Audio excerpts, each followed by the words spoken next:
Hello साथियों, नमस्कार, good morning and good evening. कैसे हैं आप सभी लोग। उम्मीद करता हूँ आप सभी लोग बढ़िया होंगे और आप सब लोगों की तैयारी बहुत ही बेहतरीन तरीके से चल रही होगी।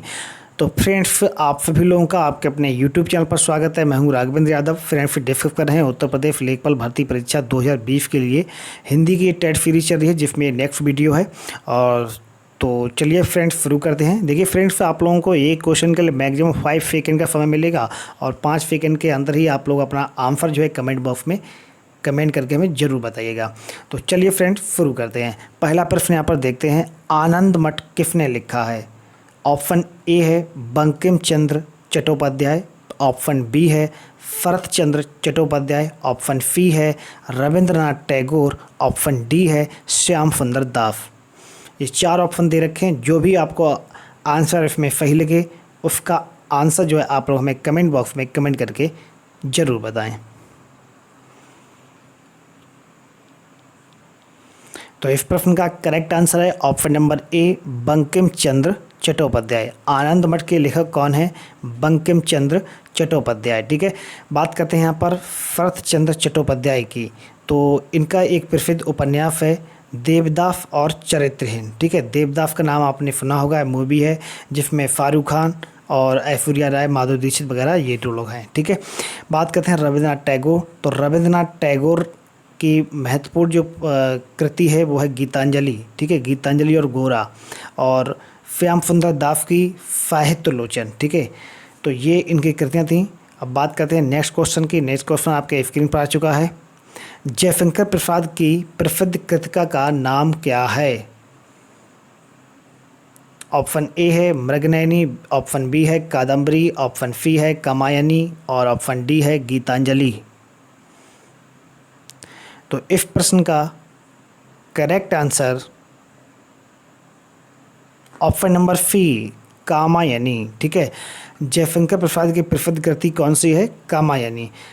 बात करते हैं मृगनयनी। तो मृगनयनी के लेखक हैं वृंदावन लाल वर्मा। ठीक है ना, मृगनयनी के लेखक कौन है? वृंदावन लाल वर्मा। ये एक उपन्यास है। ठीक है, कादम्बरी के लेखक बाण भट्ट हैं और गीतांजलि के लेखक कौन है? अभी हमने बताया था आप लोगों को। ठीक है, रविंद्रनाथ टैगोर। बात करते हैं नेक्स्ट क्वेश्चन की। जंगल में लगने वाली आग को क्या कहते हैं? जंगल में लगने वाली आग को क्या कहते हैं? बड़वाग्न, दावानल, बड़वानल, दावानल, बड़वाग्न या इनमें से कोई नहीं? तो जंगल में लगने वाली आग को क्या कहते हैं भैया? इस प्रश्न का करेक्ट आंसर है ऑप्शन नंबर बी, दावानल कहते हैं। ठीक है, जंगल में लगने वाली आग को क्या कहते हैं? दावानल कहते हैं। और जो पेट में आग लगती है, यानी पेट में लगने वाली आग को क्या कहते हैं? जठराग्नि। क्या कहते हैं?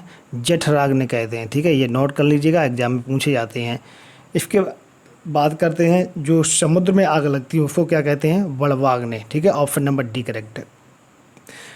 समुद्र में लगने वाली आग को क्या कहते हैं? बड़वाग्नि। पेट में लगने वाली आग को क्या कहते हैं? जठराग्नि। और जंगल में लगने वाली आग को क्या कहते हैं? दावानल। ठीक है, पॉइंट क्लियर है। इसके बाद बात करते हैं क्वेश्चन नंबर 4 की। क्वेश्चन नंबर 4 आपके स्क्रीन पर आ चुका है। अतिवृष्टि का विलोम शब्द बताइएगा क्या है? अतिवृष्टि का विलोम शब्द, फटाफट। अतिवृष्टि का विलोम शब्द बताइएगा क्या है?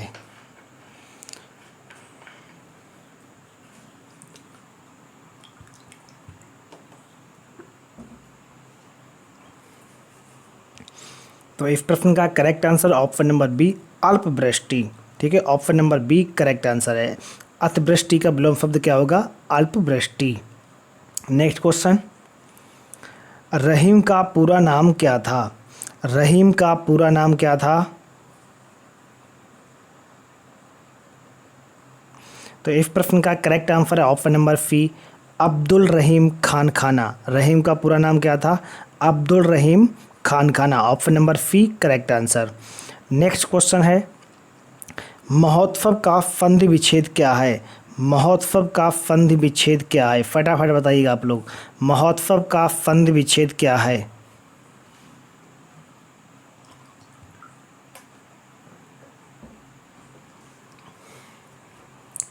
तो महोत्सव का फंद विच्छेद है महाधन उत्सव।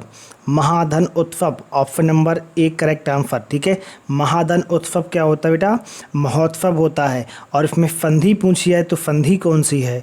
तो गुड़ संधि है। कौन सी संधि है? गुड़ संधि है। ठीक है, चलिए प्रश्न नंबर 7, रंगा प्यार मुहावरे का अर्थ क्या है? रंगा प्यार मुहावरे का अर्थ क्या है?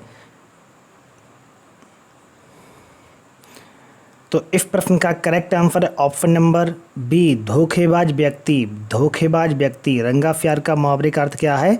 धोखेबाज व्यक्ति। प्रश्न नंबर 8, श्री गणेश शब्द का विलोमार्थी शब्द क्या है? श्री गणेश शब्द का विलोमार्थी शब्द क्या है? श्री गणेश का मतलब हो किसी कार्य को प्रारंभ करना। श्री गणेश शब्द का विलोमार्थी शब्द क्या है?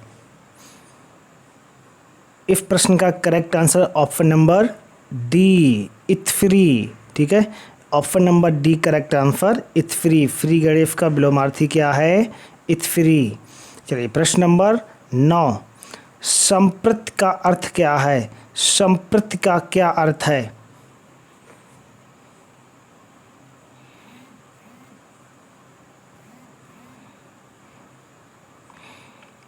संप्रति का क्या अर्थ है?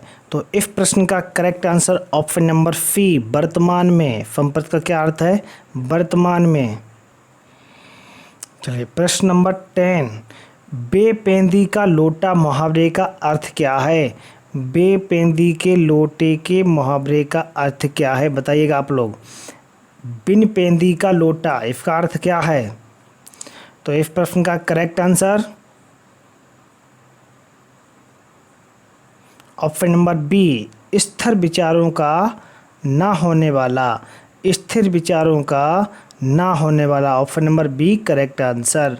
चलिए प्रश्न नंबर 11, देखिए 11 से 14 तक शब्दों के विलोम शब्द चुनिए। ठीक है, तो उपकार का विलोम क्या है? उपकार का विलोम बताना है आपको क्या है? फटाफट, उपकार का विलोम क्या है? उपकार का विलोम क्या है? उपकार का विलोम है अपकार। ऑप्शन नंबर सी इस प्रश्न का करेक्ट आंसर है। उपकार का विलोम क्या है? अपकार। और निंदा का विलोम क्या होता है? स्तुति। और भलाई का बुराई। ठीक है, और उत्कर्ष का विलोम क्या होता है? अपकर्ष।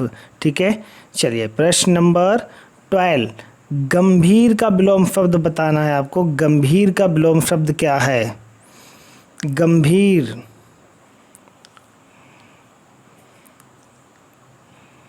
इस प्रश्न का करेक्ट आंसर है वाचाल। ठीक है, option number C correct answer. चलिए अगला प्रश्न, आस्था का विलोम क्या है? आस्था का विलोम, आस्था का विलोम बताना है। आस्था का विलोम क्या होगा? तो इस प्रश्न का सही जवाब ऑप्शन नंबर ए अनास्था। ठीक है, आस्था का विलोम क्या होगा? अनास्था। प्रश्न नंबर 14, चलिए 14 नहीं, इसमें 15 से 18 तक वाक्यांशों के लिए सही शब्द चुनिएगा। वाक्यांशों के लिए एक शब्द। ठीक है, जिसे जीता ना जा सके उसे क्या कहते हैं? जिसे जीता ना जा सके उसे क्या कहते हैं? बताइएगा आप लोग।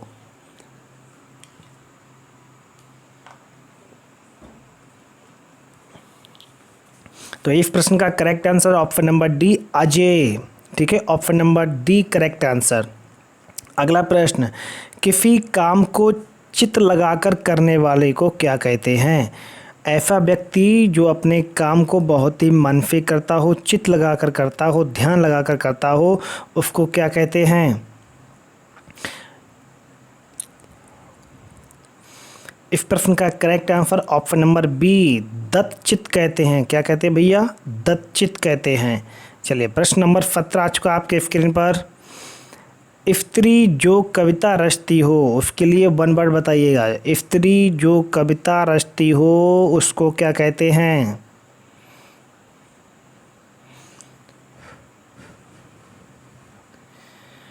कवियत्री। बहुत अच्छे, सभी लोग एकदम करेक्ट आंसर कवियत्री। ठीक है, स्त्री जो कविता रचती है उसको क्या कहते हैं? कवियत्री बोलते हैं। चलिए प्रश्न नंबर 18, छीड़ का तद्भव रूप क्या है? छीड़ का तद्भव रूप बताइएगा। छीड़ का तद्भव रूप क्या है? तो छीड़ का तद्भव रूप होता है छीन, बिल्कुल सही आंसर एकदम। सी ऑप्शन, छीड़ का तद्भव रूप क्या होता है? छीन। छीड़ का तद्भव रूप छीन होता है। ठीक है। प्रश्न नंबर 19। प्रश्न नंबर 19 है, निम्नलिखित शब्दों में तत्सम शब्द क्या है? तत्सम। तत्सम मतलब कि उसके समान। किसके समान? संस्कृत के समान। ठीक है। निम्नलिखित शब्दों में तत्सम शब्द बताइए क्या है? देखिए, हिंदी का हमने जो है पूरा हिंदी का एक दादा वीडियो अपलोड किया है। लगभग 2 वीडियो हैं।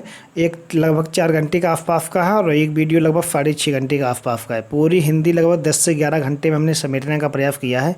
तो आप लोग जाइएगा और वीडियो पे क्लिक करके देखिएगा, जा करके वहाँ पड़े हुए हैं। ठीक है। या हिंदी भाई राघवेंद्र यादव लिख देना, यूट्यूब पे सर्च कर देना, वहाँ पर आ जाएगा। ठीक है ना। और या फिर प्ले लिस्ट में जाकर देख सकते हो आप लोग। ठीक है। हिंदी के ज़्यादा वीडियो बहुत एग्ज़ाम के लिए आप लोगों के लिए बहुत ज़्यादा हेल्पफुल होंगे वो वीडियो, तो उनको आप लोग ज़रूर देखिएगा जा कर के। एक एक चीज़ वहाँ पर हमने डिटेल से बताई हुई है, एकदम पूरा चिट्ठा खोल के रख दिया है। ठीक है। तो ज़रूर आप लोग उन वीडियो को सीन करें जा कर के। अब इसमें तत्सम शब्द बताना है, तो इस प्रश्न का सही आंसर है ऑप्शन नंबर ए, चूर्ण। ठीक है ना। हमने आपको बताया था कि संस्कृत में अड़ा यूज होता है, यानी तत्सम में अड़ा, और अड़ा का तद्भव में यूज होता है ना। ठीक है ना। तो ऑप्शन नंबर यहाँ पर ए जो है एकदम करेक्ट आंसर है। इसमें चूर्ण जो है ये तत्सम है। बच्चा तद्भव है, जन्म तद्भव है, काज तद्भव है। ठीक है ना। तो ये तीनों तद्भव हैं, तो फिर एक ही बचता है, ये तत्सम होगा चूर्ण। अगला प्रश्न, मिलावट में प्रयुक्त प्रत्यय है। मिलावट में प्रत्यय बताना है। ठीक है। मिलावट में प्रत्यय क्या है?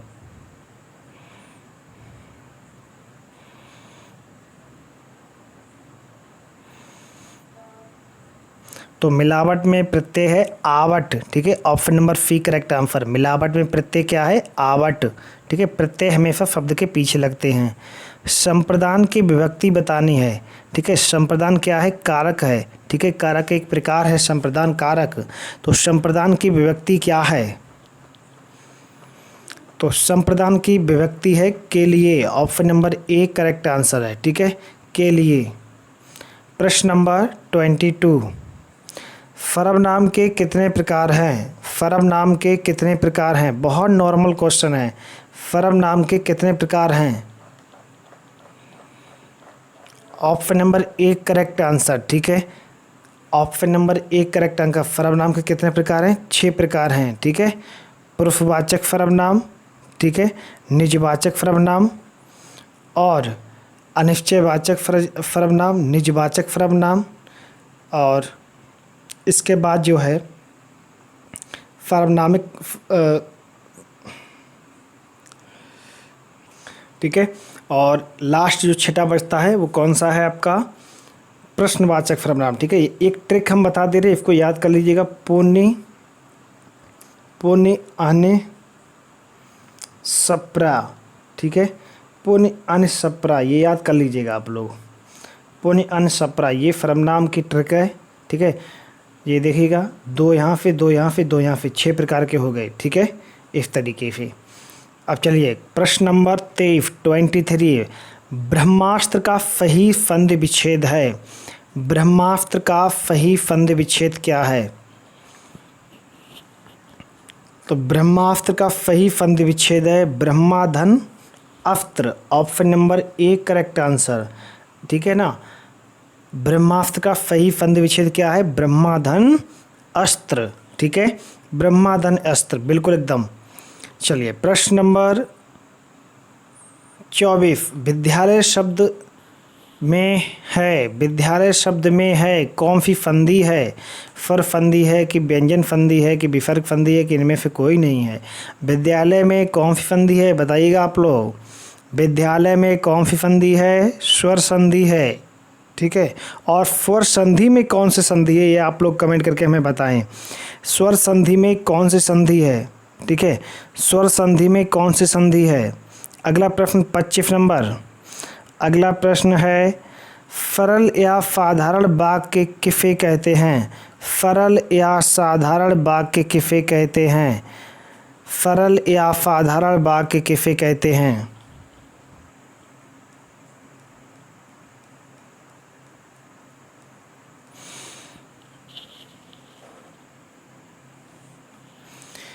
इस प्रश्न का correct answer option number D, जिसमें एक उद्देश्य, एक विधेय और एक ही क्रिया होती है, उसे हम क्या कहते हैं? सरल या साधारण वाक्य कहते हैं। सरल या साधारण वाक्य कहते हैं। ठीक है। क्वेश्चन नंबर 26, किसी के स्थान को उद्धृत करते समय किस विराम चिन्ह का प्रयोग किया जाता है? किसी के कथन को उद्धृत करते समय, क्या करते समय भैया? उद्धृत करते समय किस विराम चिन्ह का प्रयोग किया जाता है? तो इस प्रश्न का correct answer option number B, बिल्कुल एकदम सही जवाब, अवतरण या उद्धरण चिन्ह। अवतरण या उद्धरण चिन्ह। ठीक है, option number B correct answer है। चलिए प्रश्न नेक्स्ट, विशेषण और विशेष्य के योग से कौन सा समास बनता है?